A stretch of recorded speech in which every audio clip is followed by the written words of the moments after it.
അപ്പൊ നമ്മള് ഇന്ന് വീഡിയോയിൽ വന്നതിന്റെ ഉദ്ദേശം എന്താന്ന് പറഞ്ഞാൽ കുറെ പേര് പറയുന്നുണ്ട് ഞാൻ എന്തോ ഫ്രോഡാണ്.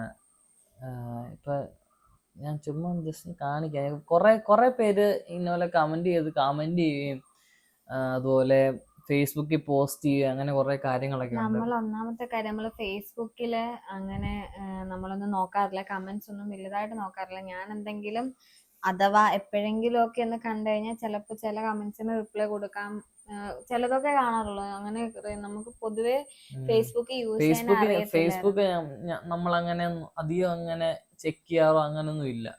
അപ്പോൾ ഈയിടെ ഫേസ്ബുക്ക് നോക്കിയപ്പോഴും അങ്ങനെയൊക്കെ നോക്കിയപ്പോഴാണ് ഞാൻ ഇന്നപോലെ കാണുന്നത്, ഇയാൾക്ക് ഇങ്ങനെ ഇരിക്കാൻ പറ്റുന്നുണ്ടല്ലോ, ഇയാൾക്ക് ഇങ്ങനെ ഒരു ഇരിക്കാൻ പറ്റുന്ന. ഫോട്ടോ ആണ് നമ്മുടെ ഇവിടെ ഗെയിം ചലഞ്ച് നടത്തിയിട്ടുണ്ടായിരുന്നു യൂട്യൂബിനകത്ത് വീഡിയോ. അപ്പം അതിനകത്ത് ഗെയിം ചലഞ്ചിനകത്ത് ഇവൻ ഇങ്ങനെ ചരിഞ്ഞിരിക്കുന്നുണ്ട്. അത് ഞാൻ ഈ ചമ്പരം പണഞ്ഞിരിക്കാന്നല്ലേ പറയുന്നത്. ചമ്പരം പണഞ്ഞിരുന്നിട്ട് ഞാൻ ഒരു കൈ കൊണ്ട് എനിക്ക് സപ്പോർട്ട് ചെയ്ത് എനിക്ക് ഇരിക്കാൻ പറ്റത്തില്ല. അല്ലാണ്ട് എനിക്ക് ചുമ്മാ കൈ വിട്ട് ഇരിക്കാൻ എനിക്ക് പറ്റത്തില്ല. അത് വീഡിയോ കാണുമ്പോൾ ത്രൂ ഔട്ട് കാണുമ്പോൾ എനിക്ക് മനസ്സിലാവും. അതുപോലെ എന്ത് കാര്യത്തിനാണെങ്കിലും സപ്പോർട്ട് ഇല്ലാണ്ട് എനിക്ക് നെഞ്ചിന് താഴോട്ടായതുകൊണ്ട് എനിക്ക് സപ്പോർട്ട് ഇല്ലാണ്ട് പറ്റത്തില്ല. എനിക്ക് ഒരു കൈ എപ്പോഴും എന്റെ കാലിൽ എവിടെയെങ്കിലും പിടിച്ചോ ഇരിക്കാൻ പറ്റത്തുള്ളൂ. ഇതുപോലെ കള്ളത്തരം പറഞ്ഞിട്ട് അതെ, പറയേണ്ട കാര്യമില്ല. അതെ, കുറെ പേര് ഇപ്പൊ ഇങ്ങനെ പറഞ്ഞോണ്ട് അത് എനിക്ക് എന്തോ ഒരു ഭയങ്കര ഹേർട്ട് ആവുന്ന ഒരു സംഭവമായിപ്പോയി. എനിക്ക് കള്ളത്തരം പറഞ്ഞോണ്ട് എനിക്ക് ഇങ്ങനെ ചെയ്യേണ്ട കാര്യം എന്തുവാ? അതിന്റെ ആവശ്യമൊന്നുമില്ല. സ്പൈനൽ കോഡ് ഇഞ്ചുറി പേഷ്യൻസിന് എനിക്കൊന്ന് കൂടുതൽ അറിയാൻ പറ്റും. ഇത് റിയാക്ഷൻ, ഇത് ഞാൻ കാണുന്നത് ഇങ്ങനെ ഒരു കമന്റ്സിന്റെ കാര്യം ഞാൻ കാണുന്നത് തന്നെ ഇതിനകത്തൊരു റിയാക്ഷൻ വീഡിയോ ഫേസ്ബുക്കിനകത്ത് ഇട്ടത് ഇങ്ങനെ നോക്കിയപ്പോഴാണ്. ഇതേപോലെ എനിക്ക് 2-3 പേര് അയച്ചു തന്നു, ഇതൊന്ന് നോക്കിക്കേ എന്നൊക്കെ പറഞ്ഞുകൊണ്ട്. അങ്ങനെ നോക്കിയപ്പോഴാണ് ഇതുപോലെ ഇത് കണ്ടത്.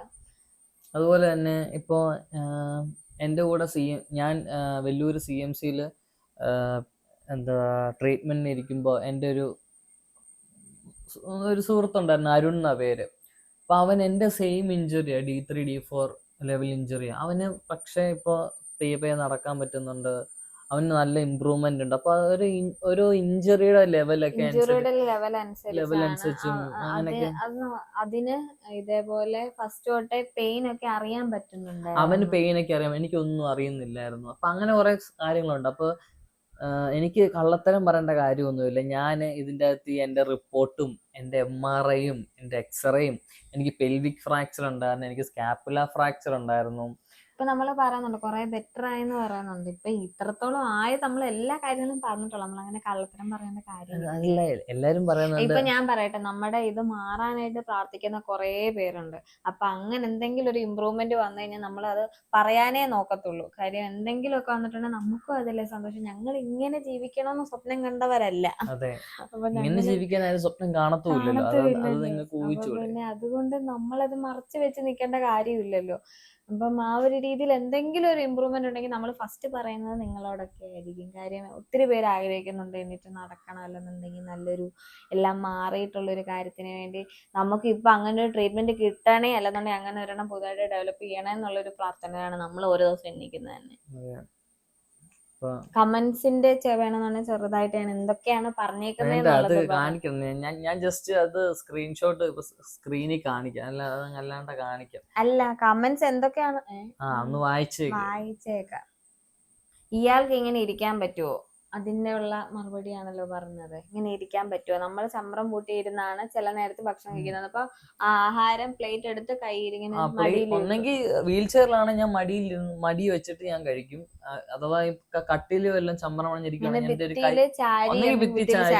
അല്ലെങ്കിൽ കൈ എന്റെ മുട്ടി വല്ലതും പിടിച്ചിട്ടായിരിക്കും ഞാൻ ഇരുന്ന് കഴിക്കുന്നത്. ഞങ്ങൾ ഫസ്റ്റ് ആയിട്ട് ഇൻസ്റ്റാഗ്രാമിൽ ഇങ്ങനെ തിരിഞ്ഞു നിന്നിട്ടുള്ള ഒരു ഫോട്ടോ ഇട്ടപ്പം എന്നോട് എന്റെ ഒരു കൂട്ടുകാരി ഇങ്ങനെ ചോദിച്ചായിരുന്നു, ഇത് പണ്ടത്തെ ഫോട്ടോ ആകുമ്പോ നല്ലൊരു. അപ്പൊ എനിക്ക് തോന്നി അവൻ അങ്ങനെ ഇരുന്ന് കണ്ടോണ്ടാണ്. അപ്പൊ വന്നിട്ട് ഇങ്ങനെ ഇരിക്കാൻ പറ്റും. നമ്മൾ രണ്ടിനും ഇങ്ങനെ ഭിത്തിയില്ല, അവിടുത്തെ വീട്ടിൽ വെച്ച് അങ്ങനെ ഇരിക്കാൻ പറ്റും, അതിരിക്കാൻ പറ്റും, ഭിത്തി ചാരിയല്ലേ സപ്പോർട്ട് ചെയ്തിരിക്കാൻ പറ്റൂടി എന്ന് പറഞ്ഞിട്ടുണ്ടായിരുന്നു. അപ്പൊ അങ്ങനെ ഇരിക്കുന്നതിന് കുഴപ്പമില്ല, പക്ഷെ സപ്പോർട്ട് വേണമെന്നേ ഉള്ളൂ. സപ്പോർട്ട് ഇല്ലാണ്ടിരിക്കാൻ പറ്റത്തില്ല. അങ്ങനെ എനിക്ക് ട്രങ്കിന്റെ അങ്ങോട്ടൊന്നും സപ്പോർട്ടൊന്നും ഇല്ല. അപ്പൊ ട്രങ്കിന്റെ അങ്ങോട്ട് സപ്പോർട്ട് ഇല്ലാത്തതോടെ ട്രങ്കിന്റെ അങ്ങോട്ട് സപ്പോർട്ട് ഇല്ലാത്തതിൻ്റെതായിട്ടുള്ള കുറെ പ്രശ്നങ്ങളുണ്ട് എനിക്ക്. ഇപ്പൊ യൂറിന്റെ കാര്യത്തിലാണെങ്കിലും മോഷന്റെ കാര്യത്തിലാണെങ്കിലും. അതുപോലെ ട്യൂബാണ്, ICC എന്ന് പറയും, അതാണ് മൂത്രം ഒഴിക്കാൻ വേണ്ടി. ഞാൻ യൂറിൻ പാസ് ചെയ്യുന്നത് ഞാൻ മറ്റേ കത്തീറ്റർ ഞാൻ ഇട്ടിട്ട് യൂറിൻ എടുത്തു കഴിഞ്ഞിട്ട് ഞാൻ പിന്നെ കൊണ്ട് കത്തീഡർ കളയുവാണ്. അതായത് അങ്ങനെ 4 മണിക്കൂർ ഈ സാധാരണ ട്യൂബ് ഇടുന്നതിനെ പോലെ തന്നെ ട്യൂബ് ഇൻസേർട്ട് ചെയ്തിട്ട് അല്ലാണ്ട് മൂത്രം എടുത്ത് കൊണ്ട് കളയാൻ പറ്റും. അതാണ്, ഇട്ടോണ്ട് നമുക്ക് ഇരിക്കേണ്ടി വരത്തില്ല. അങ്ങനെയാണ് 4 മണിക്കൂർ. അത് മാത്രമല്ല അതിന്റെ എല്ലാവരും പറയും നന്നായിട്ട് വെള്ളം കുടിക്കണം. എനിക്കാണ് അധികം വെള്ളം കുടിക്കാൻ പറ്റത്തില്ല. ഒരു ഒരു ദിവസം ദിവസം 1.5 ലിറ്റർ വെള്ളം 1.5 കുടിക്കാൻ ലിറ്റർ പറ്റും. മാക്സിമം 2 ലിറ്റർ 2 ലിറ്റർ ഒക്കെ കുടിക്കുവാണെങ്കിൽ തന്നെ അതിനനുസരിച്ച് കത്തീഡർ ഇടയ്ക്കിടയ്ക്ക് യൂറിൻ ഇൻഫെക്ഷൻ വരാനുള്ള ചാൻസ് കൂടുതലാണ്. കുറെ പ്രശ്നങ്ങൾ അതിൻ്റെതായിട്ടുള്ള പരമായിട്ടുള്ളതുണ്ട്. എപ്പോഴും ട്യൂബ് ഇടുന്നോണ്ട് മിക്കപ്പോഴും ഒരു യൂറിൻ ഇൻഫെക്ഷൻ ഉറപ്പാ. എപ്പോഴെന്നല്ല, നമ്മള് ക്ലീൻ ആയിട്ടൊക്കെയാ ചെയ്യുന്നത്, എന്നാലും ഇടയ്ക്ക് വരും. അങ്ങനെ സ്വാഭാവികമായിട്ട് വരും. മോഷൻ ആണെങ്കിലും സപ്പോസിറ്ററി വെച്ച് അല്ലെന്നുണ്ടെങ്കിൽ സപ്പോസിറ്ററി വെച്ചൊക്കെയാണ് മോശം പോകുന്നത്. യൂറിൻ ഇങ്ങനെയാണ് പോകുന്നത്. അപ്പൊ എനിക്ക് ട്രങ്കിന്റെ ഒരു ഇതില്ലാത്തോണ്ട് അതുകൊണ്ട് എനിക്ക് കുറെ വർഷമായിട്ട് എനിക്ക് പാടാൻ പറ്റത്തില്ല.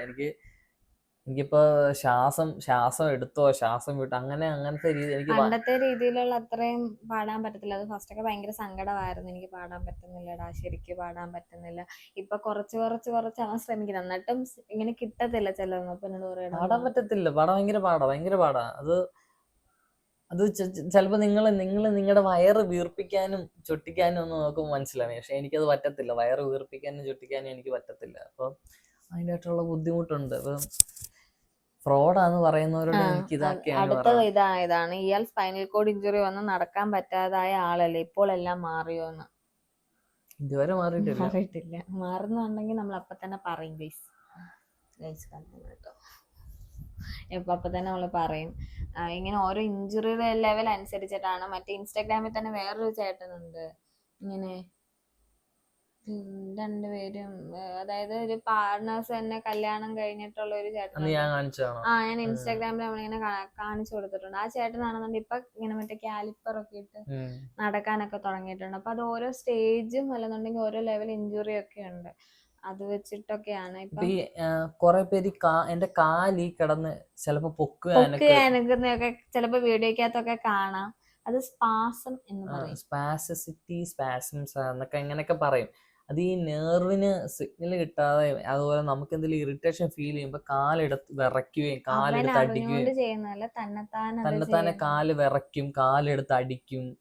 അതുപോലെ ഇങ്ങനെ ഉപ്പൂറ്റിയൊക്കെ ആണെങ്കിൽ ഇങ്ങനെ അങ്ങ് പോകും. ഇങ്ങനെ തന്നെത്താനെ വിരളൊക്കെ ബലം പിടിച്ചിരിക്കും. ഒരാൾക്ക് പിടിച്ച് കാല് മടക്കാനോ അങ്ങനൊന്നും പറ്റത്തില്ല. ആ ഒരു പ്രശ്നം ഉള്ളത് കൊണ്ട് നമുക്ക് ഒത്തിരി പ്രശ്നങ്ങൾ അതുകൊണ്ടാണ് എനിക്ക് ഒന്നും ചെയ്യാൻ പറ്റാത്തത്. അതില്ലായിരുന്നുണ്ടെങ്കിൽ എനിക്ക് കാലിബർ ഇട്ട് അത് കുറയാനാണ് സത്യം പറഞ്ഞാൽ മരുന്നൊക്കെ മെഡിസിൻസ് ഒക്കെ കൂടുതലുള്ളത്. അതില്ലായിരുന്നുണ്ടെങ്കിൽ കാലിബർ ഇട്ട് നടക്കാനൊക്കെ പറ്റിയേനെ അല്ലേ. മറ്റേ നമ്മള് റോബോട്ടിക്സിന്റെ ഒക്കെ ഒരു കുറെ എക്സസൈസും കാര്യങ്ങളും ഒക്കെ ഉണ്ടായിരുന്നു വലിയൊരു. പക്ഷെ അതൊന്നും എനിക്ക് ചെയ്യാൻ പറ്റത്തില്ല. അത് ഈ സാധനം ഉള്ളതുകൊണ്ട്. അത് ഇപ്പൊ കാലയിലൊക്കെ എന്തെങ്കിലും ഒരു മുറിവ് വരുവാണെങ്കിൽ അത് കൂടി വരത്തേ ഉള്ളൂ സ്പാസം. ഇപ്പൊ ഈയിടെ ഒരു കാലിലൊരു മുറിവ് ഉണ്ടായിരുന്നു, അതൊന്ന് കരിഞ്ഞപ്പോഴേപ്പോ കുറച്ച് കുറഞ്ഞത്. എന്നിട്ട് ഇയാൾ ഫ്രോഡാണെന്ന് അന്നേ സംശയം ഉണ്ടായിരുന്നു. ഒന്നും പറയാനില്ല. ഇങ്ങനെയൊക്കെയാണ് ചിലരുടെ ചിന്താഗതി. കുറെ പേരൊക്കെ നമുക്ക് സപ്പോർട്ടുണ്ട്, പക്ഷെ ചിലരൊക്കെ കാണുമല്ലോ. അത് സംഭവം ഈ ഒരു അവസ്ഥ അറിയാത്തത് കൊണ്ടാണ്. നമുക്കും ഇതിനെപ്പറ്റി വലിയ കാര്യങ്ങളൊന്നും കാര്യങ്ങളൊന്നും ഇല്ലായിരുന്നു. അപ്പം നമുക്കിപ്പം അറിയാം. ഇപ്പം ഞാൻ ഇപ്പൊ ഒരു വീൽ ചെയറിലുള്ള ഒരാളെ കണ്ടാൽ ഞാൻ അങ്ങോട്ട് ചെന്ന് സംസാരിക്കും, ഏത് രീതിയിലുള്ളതാണെന്നോ. അല്ലെന്നുണ്ടെങ്കിൽ സ്പൈനൽ കോഡ് ഇഞ്ചുറി ആണെങ്കിൽ നമുക്കറിയാത്ത എന്തെങ്കിലും കാര്യങ്ങൾ അവർ പറയുകയാണെന്നല്ലോ, ട്രീറ്റ്മെന്റിന്റെ കാര്യമായിട്ടുള്ള എന്ത് കാര്യങ്ങളും ഞാൻ അങ്ങോട്ട് തന്നെ ഇപ്പൊ ചോദിക്കും. ഇപ്പൊ എത്ര നാളായി, എത്ര വർഷമായി, ഇപ്പൊ എന്തെങ്കിലും ഇമ്പ്രൂവ്മെന്റ്സ് ഉണ്ടോ എന്നുള്ള രീതിയിലൊക്കെ നമ്മൾ ചോദിക്കും. അപ്പൊ നമുക്കറിയാം അവരുടെ അവസ്ഥയും നമ്മുടെ അവസ്ഥയൊക്കെ നമുക്കിപ്പം അറിയാവുന്നതുകൊണ്ട് നമുക്ക് പെട്ടെന്ന് മനസ്സിലാകും. അതുപോലെ കള്ളത്തരം പറയാൻ നമുക്ക് കാര്യമില്ലല്ലോ, ആവശ്യമില്ല. കള്ളത്തരം കാണിച്ച് എനിക്ക് വീഡിയോ ഇടേണ്ട ആവശ്യമൊന്നുമില്ല. നമ്മൾ ഈ അവസ്ഥയില് സത്യം പറഞ്ഞ് നമുക്കത്ര ഭയങ്കര സന്തോഷത്തോടെ ജീവിക്കുന്നവരൊന്നും അല്ല. നമ്മൾ എന്നിട്ട് അക്സെപ്റ്റ് ചെയ്ത് നമ്മൾ ഇത് വെച്ച് ഹാപ്പി ആകാൻ പറ്റുന്നതിന് മാക്സിമം ഹാപ്പി ആകാൻ നോക്കുന്നവരാണ്. ഇപ്പൊ എന്റെ ലൈഫിലാണേലും അവരുടെ ലൈഫിലാണേലും വിഷമങ്ങളുണ്ട്. ഇപ്പൊ എന്റെ ലൈഫിൽ എനിക്ക് ഇങ്ങനെ സിറ്റുവേഷൻ വന്നോണ്ട് കുറെ കാര്യങ്ങൾ വിഷമമുണ്ട്. ഞാൻ ഇങ്ങനെ നടന്ന ഒരാളല്ല. നമുക്ക് ഒട്ടും ഇഷ്ടമല്ലാത്ത കാര്യം ഇങ്ങനെ വീട്ടിനകത്ത് കുത്തിയിരുന്ന രണ്ടുപേരും കൂടെ ഇങ്ങനെ ഇരിക്കുന്നത്. നമ്മൾ അങ്ങനെ ഇരിക്കുന്നത് ഇങ്ങനെ ഒരു അവസ്ഥ ആയതുകൊണ്ടാണ്. ഞാൻ എൻ്റെ ഇപ്പം ഞാനിപ്പോൾ എൻ്റെ വണ്ടി എടുത്തുകൊണ്ട് ഞാൻ ഇറങ്ങി പോവാ. ഞാൻ എൻ്റെ ഫ്രണ്ട്സിൻ്റെ കൂടെ ടൈം സ്പെൻഡ് ചെയ്യാനും അല്ലെങ്കിൽ അവളുടെ കൂടെ കറങ്ങാനൊക്കെയാണ് ഞാൻ എപ്പോഴും. അല്ലാണ്ട് ഞാൻ ഇങ്ങനെ വീട്ടിൽ ഇരിക്കുന്ന ഒരാളെ അല്ല. ഞാൻ അങ്ങനെ വീട്ടിൽ ഇരുന്നിട്ടും ഇല്ല ഇതുവരെ. അതിൻ്റെതായിട്ടുള്ള കുറേ ബുദ്ധിമുട്ടുണ്ട്. എനിക്കപ്പോൾ കള്ളം പറയേണ്ട ഫസ്റ്റ് ഒക്കെ ഭയങ്കര പ്രശ്നമായിരുന്നു നമുക്ക്. ഇപ്പോഴാണ് കുറെയൊക്കെ നമ്മൾ മാറി. ഇത്രയും നാളായില്ലേ. പോട്ടെ നമ്മൾ തന്നെ അങ്ങ് അക്സെപ്റ്റ് ചെയ്ത് അപ്പം അതൊക്കെയാണ് പറയാനുള്ളത്.